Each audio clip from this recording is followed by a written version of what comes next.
নমস্কার, আপনারা দেখছেন এডুকেশন মাইন্ডসেট। গড়ে ওঠার গল্পের আজকের এপিসোডে শোনাব দুবরাজপুর নাগরিক সমিতি পরিচালিত সত্যানন্দ শিশুভারতী বিদ্যালয়ের গড়ে ওঠার গল্প। দুবরাজপুর নাগরিক সমিতি প্রায় ৩ দশকের পুরনো সামাজিক সংগঠন এই দুবরাজপুর নাগরিক সমিতি। যে নাগরিক সমিতি প্রতিষ্ঠিত দুবরাজপুর এলাকার প্রথম বেসরকারি প্রাথমিক বিদ্যালয় সত্যানন্দ শিশুভারতী। কম বেশি ৩০টি কক্ষের বিশাল পরিকাঠামো সমন্বিত বিদ্যালয়ে বর্তমানে ছাত্রছাত্রীর সংখ্যা প্রায় ১,৫০০। দুবরাজপুর ব্লক ছাড়াও আশেপাশে প্রায় ৮২টি গ্রাম থেকে ছাত্রছাত্রীরা এখানে আসে। শুধু উন্নত পরিকাঠামোই নয়, বিজ্ঞান ভিত্তিক বই, সিলেবাস, প্রশিক্ষণপ্রাপ্ত আন্তরিক শিক্ষক শিক্ষিকা ও তাদের নিরন্তর প্রচেষ্টা বিদ্যালয়টিকে একটি মহীরুহে পরিণত করেছে। সমিতি তার বিদ্যালয় পরিচালকদের মাধ্যমে প্রতিনিয়ত পর্যবেক্ষণ ও পর্যালোচনার মাধ্যমে শিক্ষার মানটিকে আজও অক্ষুণ্ণ রেখেছে। তবে সত্যানন্দ শিশুভারতীর এই মহীরুহে পরিণত হওয়ার গল্পটি সহজ ছিল না।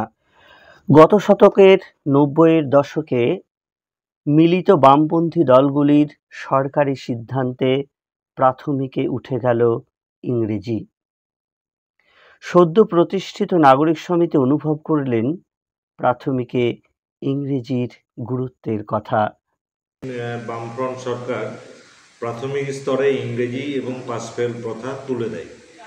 পাসফেল প্রথা তুলে দেওয়াটাতে আমাদের খুব একটা আপত্তি কিছু ছিল না, বা এখনও নেই, কিন্তু ইংরেজি পড়ানো হবে না এটাতে আমাদের যথেষ্ট আপত্তি ছিল বা আছে এখন।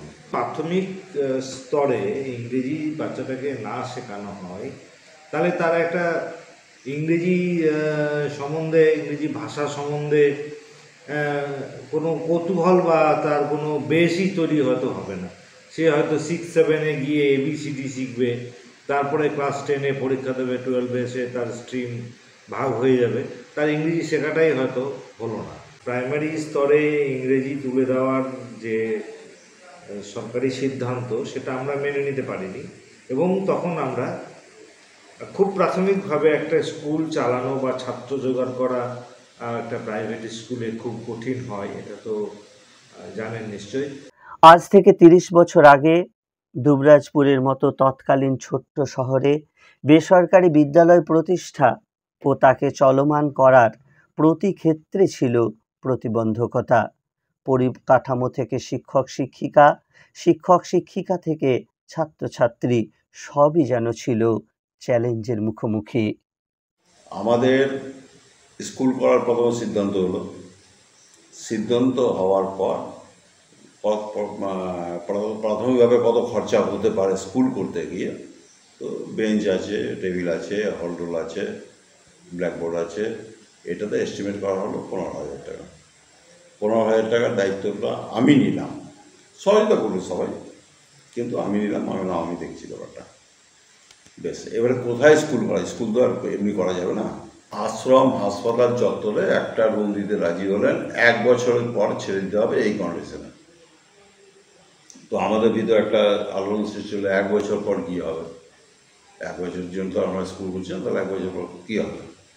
তখন আমি বললাম যে এখন তো ১ বছর সময় আছে, এর ভিতরে ভেবে নেবো আমরা কী করা যায়, না হলে তখন দেখা যাবে, যা হবে বন্ধ করে দেওয়া হবে। তো যাই হোক, এই স্কুলটা চলতে লাগলো, চলতে চলতে খুব ভালো লাগলো। ওই শিবসাধন শীল মহাশয়, উনিও একজন স্কুল টিচারই ছিলেন, তো উনি বলেন, বাহ, দারুণ করেছেন তো আপনার স্কুল, তো এরকম স্কুল, এই স্কুল যদি আপনারা কন্টিনিউ করতে চান আমি জায়গা দেবো। তো উনি পর্যায়ক্রমে ৬০০ জায়গা আমাদেরকে দিলেন। বর্তমান স্কুলটা আমরা ওখানেই তৈরি করেছি। স্কুল প্রতিষ্ঠা হওয়ার পর শুরুর দিকে শিক্ষক শিক্ষিকারা সেই অর্থে কিছুই পাননি, তবু তারা ছিলেন কর্তব্যে অবিচল। সত্যানন্দ শিশুভারতী যেটুকু হয়েছে তার বিন্দুমাত্র কিন্তু আমাদের এই আমরা যে সময় জয়েন করেছি সে সময় ছিল না। তখনকার পরিকাঠামো তো অত ভালো ছিল না, এমনকি একটা বাউন্ডারি ওয়াল ছিল না। আমাদের সবসময় সতর্ক থাকতে হতো যে রেল লাইনের দিকে চলে যাচ্ছে কিনা বাচ্চারা। আমাদের মায়না খুব সামান্যই ছিল, 450 টাকা তখন আমরা মায়না পেতাম, কিন্তু সেটা আমাদের কাছে বড় ছিল না। আমরা সবাই মিলে একসঙ্গে করতাম। তবে শিক্ষক শিক্ষিকা নিয়োগের ব্যাপারে দুবরাজপুর নাগরিক সমিতি প্রথম দিন থেকেই ছিলেন অত্যন্ত নীতিনিষ্ঠ এবং আদর্শপরায়ণ ও যত্নশীল। আমরা নিয়োগ সংক্রান্ত ব্যাপারে খুবই পরিষ্কার ছিলাম যে কোনো ধরনের আপোষ বা কোনো ধরনের সুপারিশ বা কোনো ধরনের মানে চাপের কাছে আমরা মাথা নত করবো না, বা সেই দিক দিয়ে আমরা যাব না। আমরা ফ্রেশ যেটা সিলেকশন হয় রিটিন টেস্টের মাধ্যমে এবং ইন্টারভিউয়ের মাধ্যমে, এটা আমরা করে আসছি। তার জন্য কিছু কিছু ক্ষেত্রে আমাদের বাধার মুখে পড়তে হয়েছে, কিন্তু সেগুলোকে আমরা ওভারকাম করেছি। এবং আমাদের যা শিক্ষক শিক্ষিকা যারা রয়েছেন তারা সকলেই খুব ওয়েল এডুকেটেড এবং তারা তাদের যথেষ্ট কি বলবো দক্ষতা রয়েছে। গড়িয়ে চলে সময়ের চাকা। নাগরিক সমিতির নানা কর্মকাণ্ডের ঐকান্তিক প্রচেষ্টায় সত্যানন্দ শিশু ভারতী বিকশিত হতে শুরু করে।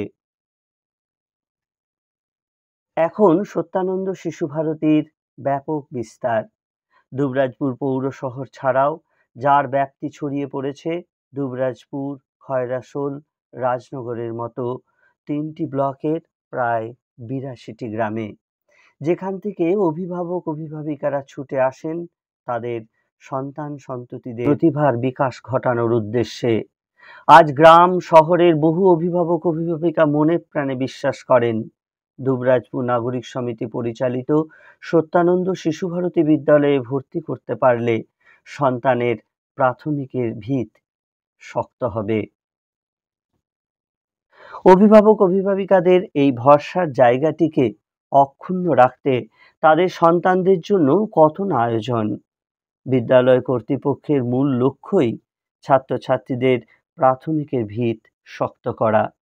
সেক্ষেত্রে মুখ্য পড়াশোনা হলেও নাচ, গান, আবৃত্তি, ব্রতচারী, কুইজ, কম্পিউটারের মতো বিষয়গুলিতে শুরু থেকেই প্রতিভা ও আগ্রহ অনুযায়ী দক্ষতা বৃদ্ধির চেষ্টা যেখানে আসল।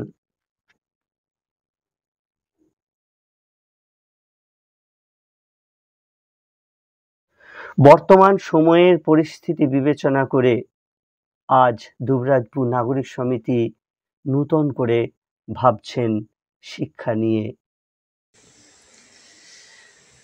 এখন আমাদের সত্যানন্দ শিশু ভারতী বীরভূমের মধ্যে একটা উল্লেখযোগ্য স্কুল বলা চলে, বাংলা মিডিয়াম প্রাথমিক বিদ্যালয়। এটা দীর্ঘ 30 বছর ধরে তিলে তিলে গড়ে ওঠা একটা প্রতিষ্ঠান। তো আমাদের নাগরিক সমিতির লক্ষ্য হচ্ছে যে আমরা আগামী দিনে উচ্চ মাধ্যমিক পর্যন্ত একটা স্কুল যাতে আমরা তৈরি করতে পারি, এবং তার অনেকটা লক্ষ্যে আমরা এগিয়েছি। এগিয়ে চলুক সত্যানন্দ শিশু ভারতীর বিজয় রথ। সত্যানন্দ শিশু ভারতীর শিক্ষায় আলোকিত মানুষ হোক ছোট ছোট কচি কাচারা। ধন্যবাদ দুবরাজপুর নাগরিক সমিতিকে। প্রতিবেদনটি যদি আপনাদের ভালো লাগে এটি অন্যদের কাছে শেয়ার করতে ভুলবেন না। ধন্যবাদ, নমস্কার।